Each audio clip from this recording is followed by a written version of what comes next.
Bonjour à tous, je suis bien heureux de vous rencontrer, de rencontrer ceux que je ne connais pas encore d'entre vous, mais aussi toute une série de vieux amis ou de plus ou moins vieux amis que j'ai l'occasion en fait de voir en petites vignettes sur mon écran. Voilà, donc Christian Krieger m'a demandé de vous parler donc, de ce thème l'Église confinée, un défi pour la théologie. Et je vais d'abord donc évoquer un certain nombre de chantiers que j'évoquerai rapidement. Et ensuite, une question plus fondamentale avec la problématique de l'ébranlement des certitudes et de la question de Dieu, avant de réfléchir sur une question plus proprement ecclésiale, avec l'articulation entre les structures de la communication, qui sont en train d'évoluer extrêmement rapidement, et la question des formes d'église qui pourraient y être adaptées. Voilà, alors dans un premier temps, donc, je vais vous parler des chantiers. Un aspect qui me semble important, c'est la redécouverte de la fragilité humaine. Les plus anciens d'entre vous se souviennent peut-être du film La guerre des deux mondes, où des extraterrestres déboulent sur la Terre et veulent détruire l'humanité. Et puis, la bombe atomique, à peine inventée, n'agit absolument pas contre eux. Par contre, ils sont finalement vaincus par la plus petite des créatures de Dieu, ainsi dans le film, Sikh, le virus. Actuellement, c'est nous, l'humanité, qui sommes profondément ébranlés par cette plus petite créature, c'est-à-dire le virus. Ce virus pose évidemment un défi médical, et ce défi médical pose une question qui est politique, puisque nous assistons actuellement à une méfiance assez inattendue vis-à-vis de la médecine dans son ensemble. Donc il est important de rappeler qu'il s'agit là d'une méthodologie spécifique et qui a pour vocation d'être transparente, c'est-à-dire vérifiable pour quiconque s'y intéresse et est prêt à développer l'effort intellectuel pour pouvoir comprendre de quoi il s'agit. Donc un défi médical, mais aussi la question des structures adéquates. Bien sûr, on ne peut s'empêcher de se dire qu'il est quand même étonnant qu'il y ait autant de morts en France et si peu en Allemagne. N'est-ce pas? Donc ça, c'est une question effectivement qui se pose du point de vue structurel. Mais la question se pose aussi où doit se prendre quelle décision. Par exemple, la décision de confiner. Qui décide, sur quelle base, à quel échelon? De même, la question politique qui se pose est celle du renversement des priorités et d'un certain retour de l'État, c'est-à-dire que l'économie de marché et la croyance qui date de Adam Smith que si chacun poursuit ses propres intérêts, cela finit profiter à tous, se trouve fortement ébranlée par la situation actuelle. Je vous rappelle que Adam Smith avait développé la théorie de la main cachée, c'est-à-dire que cette main cachée qui fait justement en sorte que la poursuite de ses intérêts par chacun finit par profiter à l'ensemble de la société. Cette main cachée de l'économie libérale chez Adam Smith était la main de Dieu. Pas au sens footballistique du terme, mais au sens économiste du terme, n'est-ce pas? La main de Dieu qui fait en sorte justement que l'intérêt individuel finit par profiter à tous. Actuellement, cette problématique est ce discours est fortement ébranlé. Et on constate qu'en situation de crise, on ne peut en tout cas pas dire que l'intérêt de chacun correspond à l'intérêt de tous. Cela conduit à une certaine relativisation de l'économie de marché et un retour assez brutal, je dois le dire, de l'État. De même, donc une autre problématique, c'est celle de la précarité de l'emploi, qui signifie justement ébranlement de tout un certain nombre d'individus dans leur identité, puisque dans la société contemporaine, l'identité de l'individu se joue fortement avec son statut professionnel. Si on me demande dans l'avion, et vous, qu'est-ce que vous faites dans la vie? Je répondrai rarement, je fais du volleyball. Donc là, il y a effectivement un problème d'identité qui se pose pour toute une série de personnes. On découvre aussi la fragilité du langage. Toute une série, en fait, de théories du complot nous ont fait redécouvrir la problématique, en fait, de la fiabilité des mots. De même, je vous rappelle, donc je vous donne simplement quelques chantiers pour l'instant, la divergence d'intérêt entre les jeunes et les vieux, puisque les vieux ont plutôt intérêt à ce que la santé soit mise en avant, ont plutôt intérêt à se protéger, alors que les jeunes ont plutôt intérêt à ce que le confinement se fasse le moins possible pour que les conséquences économiques ne soient pas trop terribles pour eux. Nous avons là une divergence des intérêts. Mais nous découvrons aussi que l'absence de contacts sociaux, l'isolement, provoque par moments des troubles mentaux. Ce n'est pas sans raison que, paraît-il, une association de psychiatres a dit en période de confinement, il est normal de parler aux géraniums et aux murs. Et ils ont rajouté, s'ils vous répondent, vous venez nous voir. Donc il y a cette dimension justement de problème aussi de santé mentale en rapport avec l'enfermement. Et enfin, parmi les chantiers, il y a la question du statut du religieux, puisque d'un côté, nous découvrons une certaine demande de religieux, aussi bien en France qu'en Allemagne. Les formes de culte virtuels qui ont été mises en place ont attiré plus de monde que les cultes habituels le dimanche matin. Donc, il peut y avoir comme un effet de requête religieuse. Et en même temps, nous découvrons donc des angoisses de mort de l'individu, mais aussi des églises. Même les églises allemandes ont découvert avec effroi qu'elles n'étaient pas système relevant, c'est-à-dire indispensables au système social comme tel. Ce qui a posé un certain nombre de questions pour les directions d'église en particulier. Cependant, selon un certain nombre de sociologues, et notamment Niklas Luhmann, réagir à la contingence serait le métier particulier des églises. Qu'est-ce que c'est que la contingence? La contingence, c'est ce qui fait apparaître que ce qui est pourrait ne pas être. La contingence représente une espèce d'ébranlement du quotidien de la vie qui ont détruit l'évidence habituelle. Mais cet ébranlement de la contingence signifie aussi, en même temps, sortir de la banalité. Il y a 3 expériences de la contingence particulière. D'une part, évidemment, la question de la mort.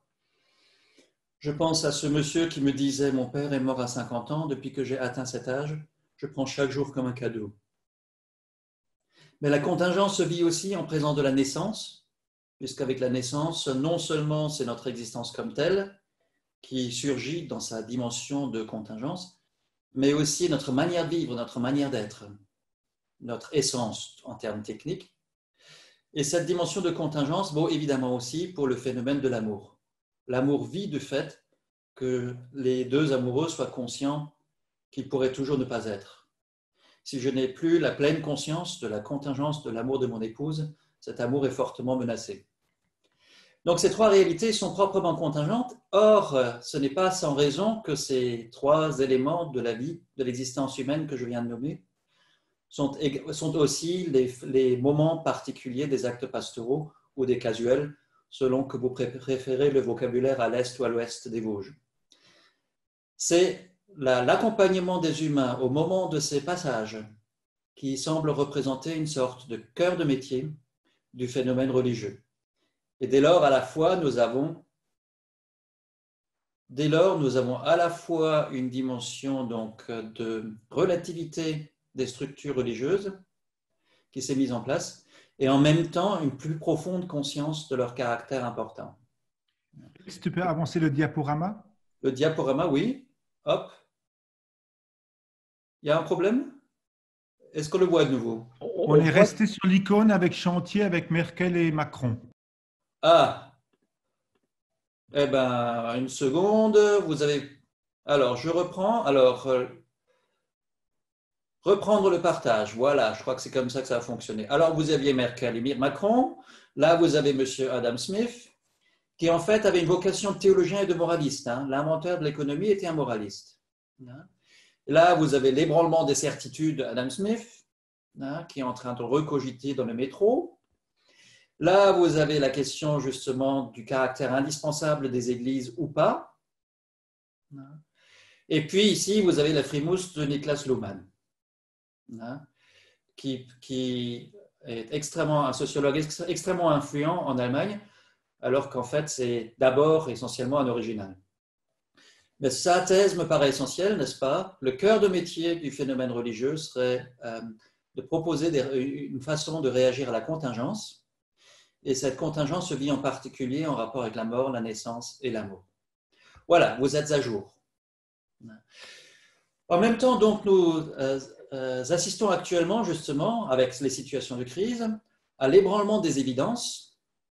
Et parmi cet ébranlement des évidences, généralement, se pose aussi la question de Dieu, avec ce qu'on appelle généralement la théodicée, c'est-à-dire l'affirmation de la justice de Dieu en présence du mal.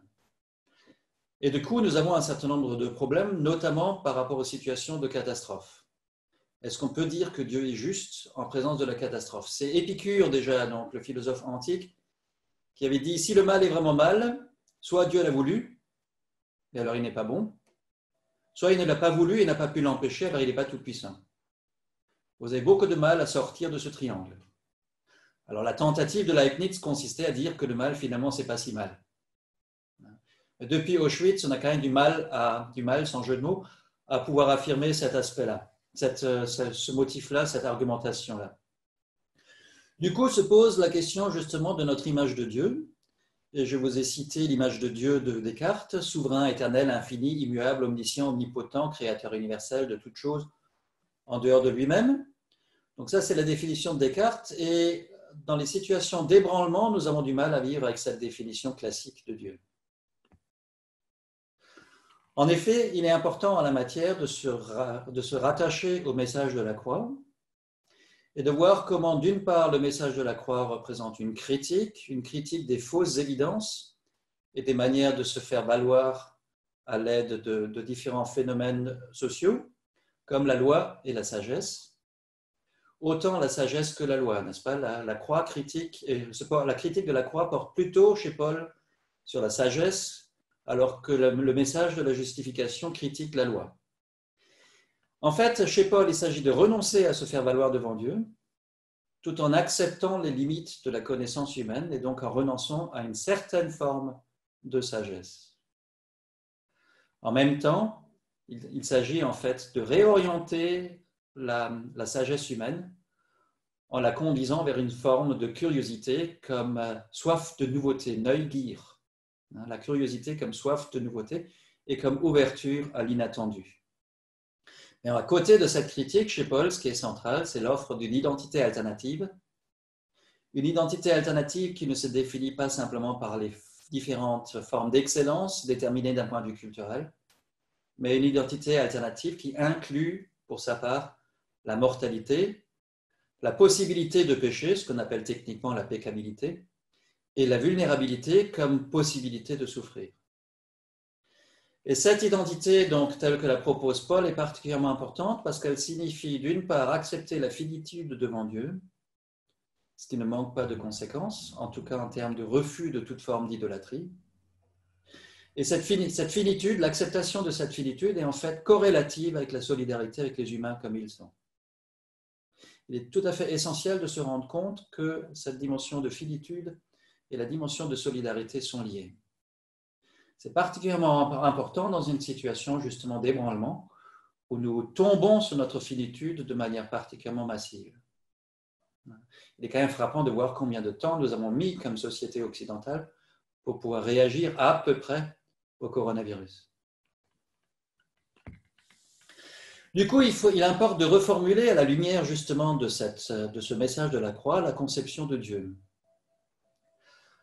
C'est important dans le cadre de la crise actuelle parce qu'il faut bien voir que le virus est un phénomène naturel, mais il est aussi important justement de se rendre compte d'un point de vue théologique qu'il y a une différence entre la nature et la création. Ce n'est pas parce que le virus est un phénomène naturel qu'il viendrait directement de Dieu. C'est tout à fait important pour éviter une fausse conception du virus comme une espèce de punition divine ou autre discours de ce type. De même, il faut repenser la toute-puissance de Dieu, non pas justement comme celle d'un dictateur, mais comme autorité, exousia en grec, autorité comme phénomène de parole. La toute-puissance de Dieu est définie par Paul dans un demi-verset quand il parle de Dieu, de la foi d'Abraham en Dieu, qui donne la vie aux morts et appelle ce qui n'est pas afin que ce soit. Cette forme de la toute-puissance signifie que l'on peut continuer à faire confiance à Dieu parce qu'il trouve toujours un chemin là où nous avons l'impression d'être dans une impasse. Mais en même temps, justement, cette toute-puissance ne relève pas d'une espèce de pseudo-domination telle que certains politiques en rêvent. De même, il faut repenser la notion d'amour quand on l'applique à Dieu. L'amour, selon la formule de mon maître Jungel à Tübingen, c'est l'unité de la mort et de la vie au profit de la vie. Quand on aime, on prend le risque de prendre un râteau et d'une certaine manière, on joue avec le non-être. Et puis en même temps, son propre être est enrichi par la présence de l'autre et le fait de pouvoir vivre avec lui. Ça veut dire que l'amour, qu'il fait partie profondément de l'amour, d'accepter une forme de fragilité. Et en ce sens, donc, il est beaucoup plus conforme au Nouveau Testament de parler de Dieu comme amour plutôt que de parler, par exemple, de sa bonté.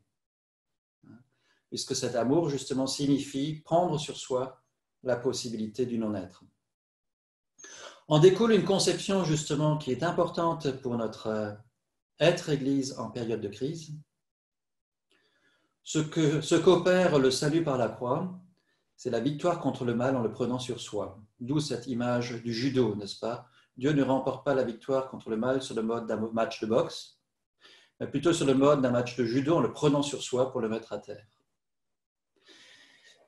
Et cette façon de prendre justement, de vivre la condition humaine avec ses risques, ses fragilités, sa finitude sur soi, se vit avec le motif plutôt mathéen que paulinien de la présence de Dieu. Matthieu commence par l'affirmation que le Christ sera Emmanuel, Dieu avec nous.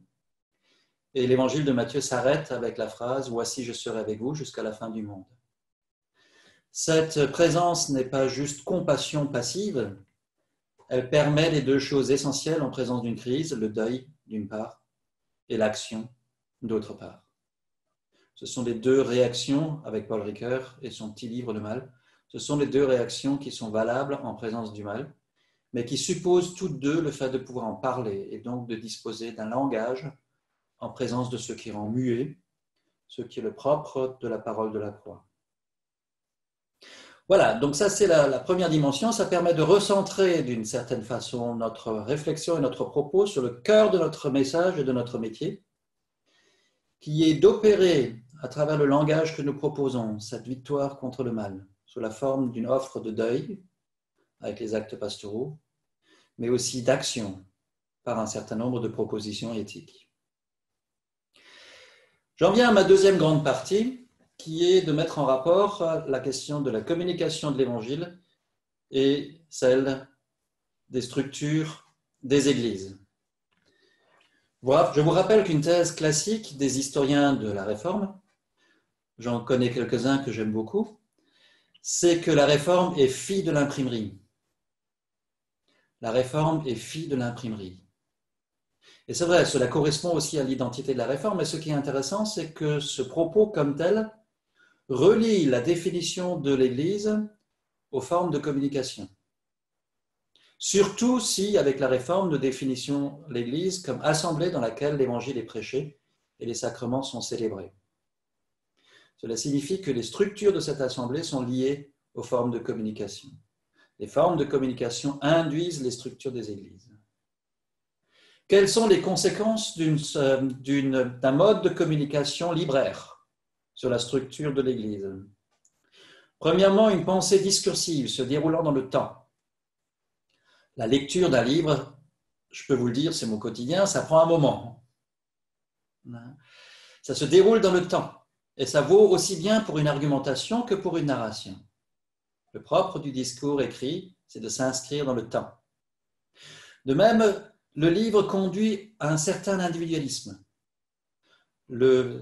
Patrick Cabanel avait beaucoup parlé justement dans le précédent synode de l'Épral du confinement au moment des persécutions.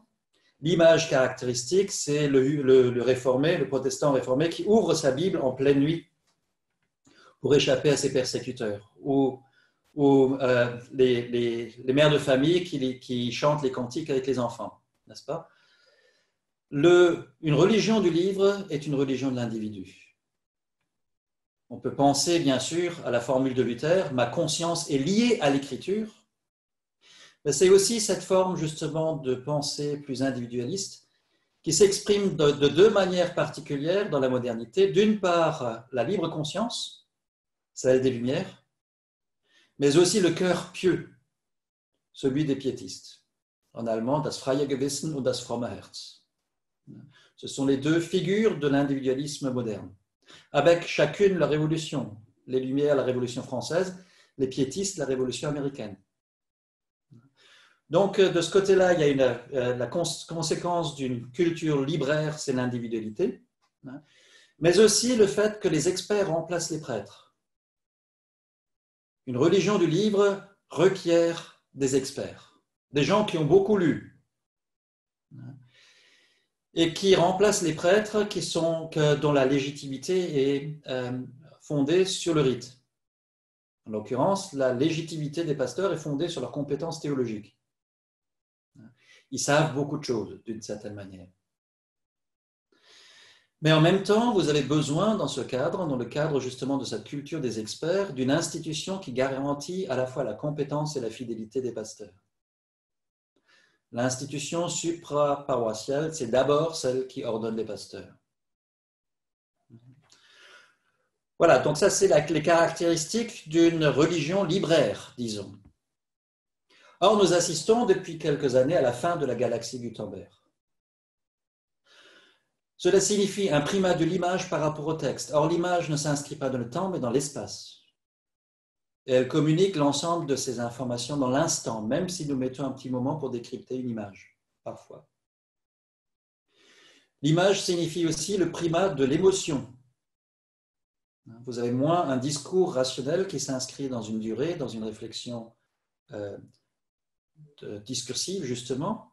Vous avez plutôt un primat de l'émotion, donc de ce qui frappe immédiatement.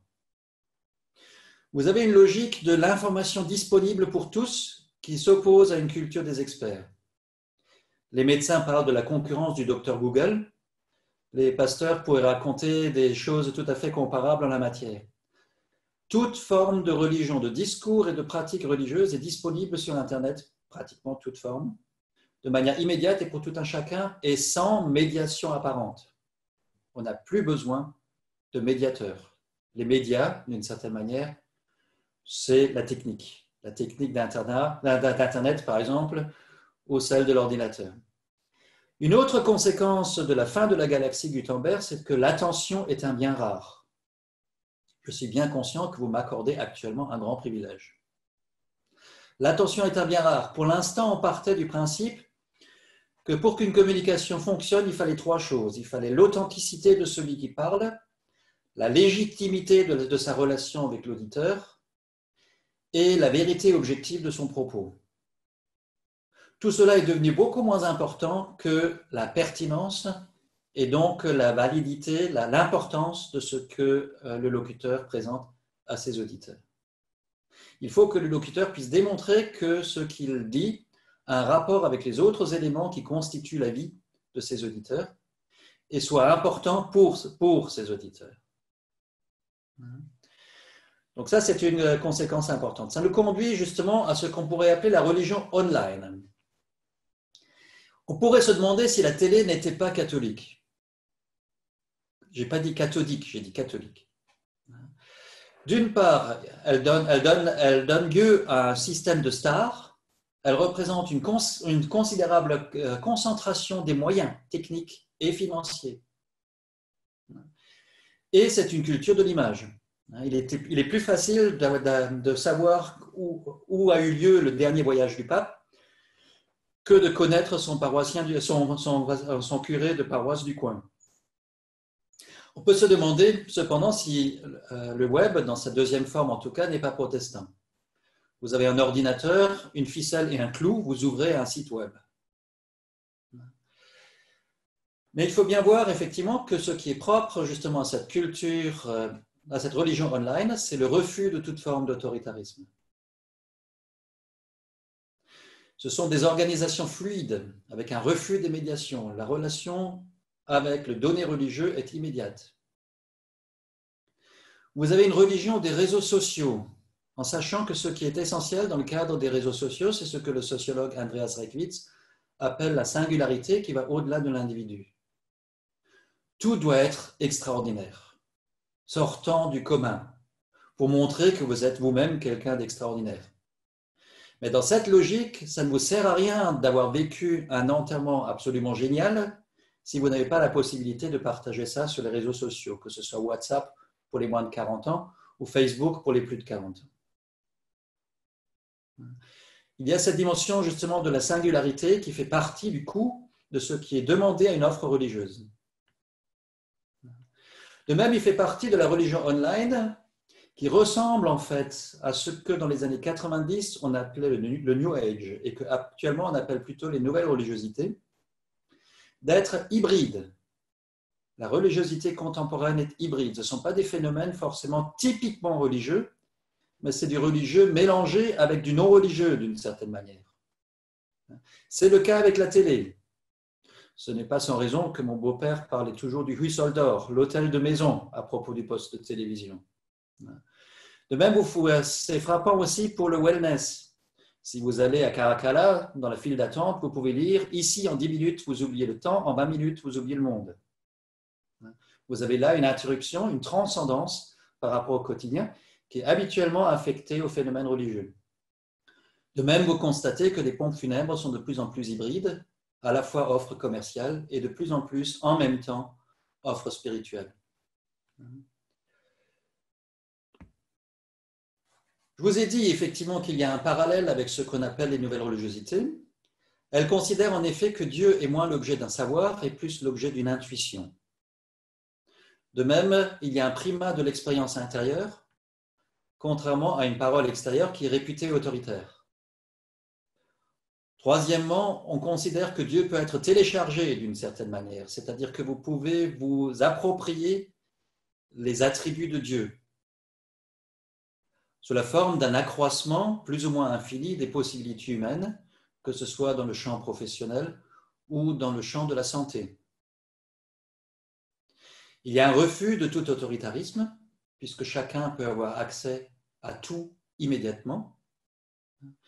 Et vous avez un syncrétisme endémique, puisque toute forme de religion mondiale est disponible. La question se pose cependant dans ce cadre si Dieu est encore personnel. Le propre d'un Dieu personnel, c'est de pouvoir résister d'une certaine manière au vis-à-vis, à l'être humain qui se présente comme un vis-à-vis, qui n'est donc pas appropriable d'une certaine manière. Ces différentes formes, et là je rentre dans le champ plus proprement théologique, ces différentes formes de nouvelle religiosité ou de religion online pourraient être intégrées dans une théologie chrétienne avec une théologie du Saint-Esprit. En effet, il faut bien se rendre compte qu'il y a des parallélismes frappants entre les nouvelles religiosités et le pentecôtisme. Vous avez un fort individualisme avec l'affirmation de Dieu en nous. Ce n'est pas l'individualisme de la conscience libre, mais plutôt l'individualisme de l'expérience religieuse, du cœur pieux. Vous avez l'affirmation de la possibilité d'une progression de l'être humain, que ce soit par des thérapies alternatives ou par des guérisons. Vous avez une forte présence dans la formation professionnelle du côté des nouvelles religiosités, mais vous avez aussi la théologie de la prospérité du côté pentecôtiste. Vous avez l'affirmation que l'esprit n'est pas lié à une église et à sa hiérarchie, puisque l'esprit souffle où il veut, et pas seulement dans les églises. De même, vous avez le refus de l'autoritarisme des deux côtés, puisque, du moins en principe, puisqu'on refuse la communication à sens unique. En fait, une des conséquences de la séparation de l'Église occidentale de l'Église orientale a été une espèce de communication à sens unique. Je vous rappelle que le débat a porté sur le thème du Saint-Esprit. Et une certaine mise en retrait du thème du Saint-Esprit dans l'Église occidentale a conduit à une communication qui va du Christ au pape, du pape aux évêques, des évêques aux prêtres et des prêtres aux croyants. Autrement dit, l'expérience des croyants elle-même ne pouvait pas fonctionner comme une brisure dans cette relation à sens unique. Et cette dimension de communication à sens unique est fortement refusée, bien entendu, dans la religion online et de manière générale dans la religiosité contemporaine.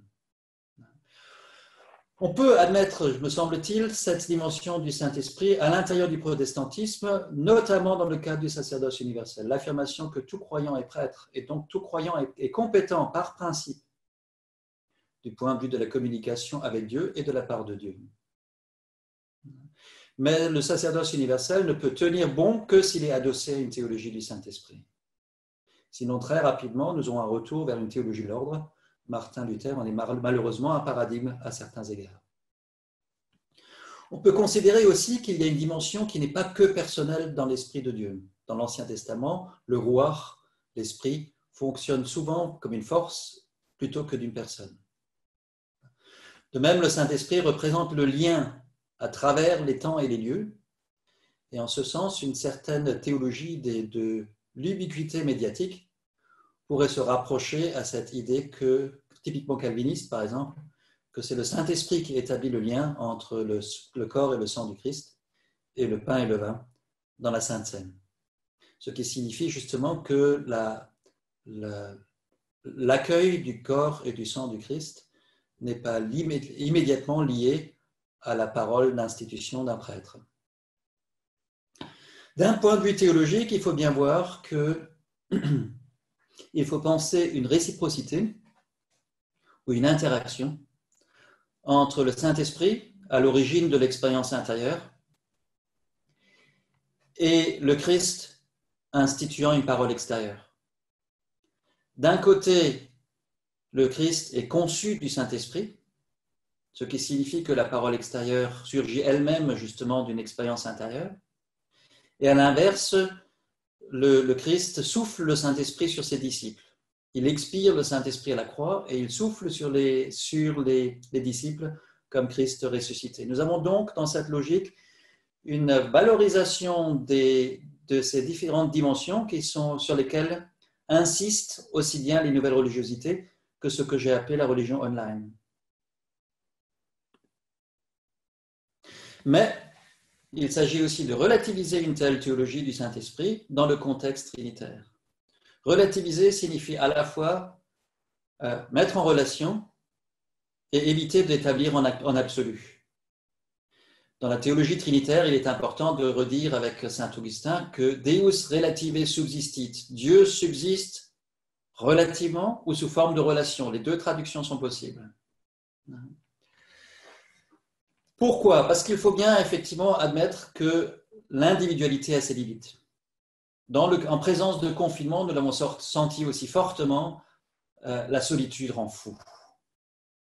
L'individu ne peut pas subsister comme tel. Cela vaut pour l'individu croyant, et c'est là justement la force de la pensée de Luther. Chez Luther, l'être humain est d'abord le croyant soumis au doute. Le doute au sens fort de Anfechtung, c'est-à-dire d'ébranlement des certitudes, voire de désespoir. Il y a donc la nécessité de la parole d'un vis-à-vis. Dans la situation du doute, j'ai besoin de quelqu'un qui puisse me dire « tes péchés te sont pardonnés », mais j'ai aussi besoin de pouvoir me dire « je suis baptisé ». Et j'ai besoin de la parole de celui qui me tend le pain et le vin et dit « le corps du Christ pour toi ». Cette dimension d'un vis-à-vis est indispensable et elle s'inscrit dans une conception de l'être humain. Il faut bien voir que l'être humain n'est pas d'abord conscience au sens d'une relation à soi-même. L'être humain est un sujet constitué comme un jeu par la présence d'un tu. Pour l'illustrer de façon plus concrète, avant qu'un bébé ne sache que sa main est sa main, donc dans la relation à lui-même, il sait déjà que le visage de sa mère est le visage de sa mère. La relation à autrui est plus fondamentale que la relation à moi-même. Et c'est pour cette raison qu'en période de confinement, il est tellement essentiel de se rappeler que nous sommes des êtres de relation et que nous avons besoin de cette parole de l'autre. Serait-elle sous la forme d'un culte virtuel ? Mais nous en avons besoin. De même, si nous établissons un contexte trinitaire au sujet de la religiosité online, il faut bien admettre que le Christ crucifié demeure le critère d'une réflexion théologique dans le dialogue avec les traditions religieuses et non religieuses. Cela signifie en particulier que l'idéal d'une progression infinie de la santé et de la richesse, excusez-moi d'être brutal, vous pouvez mettre une croix dessus. Puisque la croix du Christ, d'une certaine manière, est pertinente aussi pour la compréhension du Saint-Esprit. La théologie de la croix ne relève pas d'une monomanie thématique, mais elle signifie que la croix fonctionne comme un critère dans l'interprétation des autres thèmes de la foi chrétienne, y compris celle du Saint-Esprit. Cela ne signifie pas qu'il n'y a pas de progression, mais cela signifie que cette progression reste à l'intérieur de ce qui constitue la finitude humaine. De même, si nous situons la théologie du Saint-Esprit dans le cadre trinitaire, il faut rappeler que la parole extérieure et personnelle entre en interaction avec l'expérience intérieure. Nous avons autant besoin de l'une que de l'autre. C'est dans le dialogue entre ces deux instances, dans la tension créatrice entre ces deux instances, que la foi peut véritablement s'épanouir. Le troisième terme en la matière, c'est celui qui est lié au Père créateur, c'est-à-dire le corps. Aussi, en période de confinement, je ne me débarrasse pas de mon corps. Or, le propre de mon corps, contrairement à ce qu'on peut dire justement de la dimension ubiquitaire du Saint-Esprit, mon corps, il est limité dans le temps et dans l'espace. Et c'est ce qui fait justement, c'est une dimension que nous devons redécouvrir, y compris en période justement de confinement. J'en arrive à ma conclusion. Mon objectif en termes de délai est presque atteint. Je suis à 6 minutes de la fin, tout va bien. Premièrement, il faut offrir la présence active de Dieu en Christ dans la crise. C'est elle qui permet de la surmonter, non pas en niant les difficultés de la crise, mais en les prenant sur soi activement, pour vivre une humanité devant Dieu qui serait au-delà des formes de crise et non pas dans la dénégation. Une deuxième dimension, c'est avec cette certitude d'avoir une parole libératrice. Il vaut la peine de reprendre la formule du Christ ressuscité à la fin de l'évangile de Matthieu, « Allez vers toutes les nations », en la traduisant peut-être aujourd'hui vers « Aller dans tous les milieux », y compris les milieux postmodernes, tellement sujets à la religion online. Une telle rencontre ne pourra jamais se faire comme une voie à sens unique, mais se fera toujours dans une forme de dialogue, en essayant justement, en l'occurrence, d'inviter à ne pas sortir de la finitude et de la solidarité des humains. Cela signifie, en fait, cette forme de présence qui est nécessaire, signifie qu'il faut à la fois une proximité physique et une communication numérique. Nous ne reviendrons pas dans les temps bénis d'avant le coronavirus. Pas si bénis que ça d'ailleurs. Ce que nous avons appris, notamment en termes d'église numérique, nous n'allons pas le désapprendre. Mais en même temps, l'expérience du confinement, me semble-t-il, nous conduit à voir qu'est-ce qui est vraiment important et valable quand nous travaillons la présence physique. Et ces caractéristiques, n'est-ce pas, nous nous réunissons comme Studiendekan tous les ans en principe à Hanovre en Allemagne, et on a décidé désormais dans l'avenir, nous nous réunirons tous les 2 ans. Un an, nous ferons ça nous nous réunissons tous les ans, mais tous les 2 ans seulement de façon physique. 1 an sur 2, nous le ferons de manière digitale, numérique, hein, mais les fois où nous le ferons de façon physique, nous mangerons ensemble. C'est-à-dire que nous cultiverons vraiment les dimensions de convivialité que nous ne cultivions pas tant que ça, tant que la présence était une évidence. Ça me paraît être caractéristique, n'est-ce pas? Nous allons découvrir les chances, d'une certaine manière, des 2 options, hein, pour travailler de manière parallèle, à la fois dans une proximité physique et dans une communication numérique. Nous allons cultiver l'image et l'émotion, mais de façon réfléchie. Nous allons cultiver l'émotion, même une paroisse aussi libérale que la mienne, à Strasbourg, nous y assistons à la pentecôtisation rampante à travers les cultes gospel, que je salue, j'adore ça, moi. Mais vous avez là, en fait, le cheminement vers une église qui est beaucoup plus émotionnelle que ce qui relevait de la tradition libérale. Et je pense que là, effectivement, nous nous rapprochons, en fait, culturellement, de ce qui est important à l'époque contemporaine. La même chose vaut pour l'image. Il faut accepter de jouer le jeu d'une culture de l'image, mais il faut le faire de façon réfléchie. Par exemple, dès le catéchisme, inviter les enfants à décrypter les images et à voir justement ce qui est leur message implicite, ce qu'elles disent sans le dire. Ensuite, je pense que vu le nombre d'informations peu fiables auxquelles nous sommes soumis dans notre société contemporaine, nous allons redécouvrir les institutions.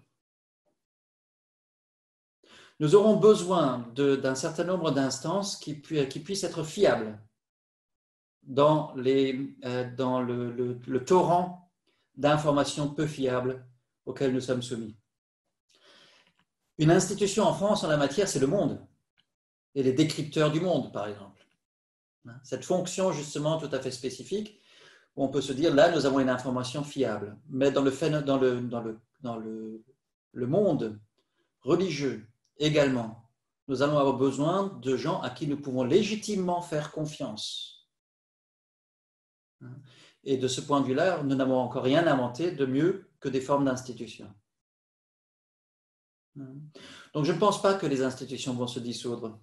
Je pense qu'elles se sont un peu dissolues les dernières années. Je pense qu'il va y avoir un retour de manivelle en la matière, qui me paraît plus ou moins indispensable. Enfin, nous allons devoir cultiver une forme de christianisme qui inclut justement ces éléments de nouvelle religiosité, mais qui l'intègre dans un contexte. C'est sûr qu'il est essentiel pour la foi chrétienne d'avoir un fondement dans l'expérience religieuse. Mais une foi épanouie est fondée sur 5 éléments en interaction. L'expérience religieuse, la ritualité, depuis les actes pastoraux ou les casuels jusqu'au culte, la communauté, ne serait-ce que le vis-à-vis d'autrui, la conviction croyante, qui fait l'objet d'une réflexion, ne serait-ce que l'affirmation « je crois en Dieu », c'est une conviction croyante, et un mode de vie qui fait l'objet d'une réflexion en éthique. Nous devrons développer les 5 aspects pour que les aspects sur lesquels nous mettons plus fortement l'accent, parce que nous sommes des gens de notre temps, puissent s'inscrire dans un contexte qui est véritablement épanouissant pour notre foi et donc aussi pour notre relation à Dieu. Je vous remercie de m'avoir accordé le bien rare de l'attention pendant 3 quarts d'heure.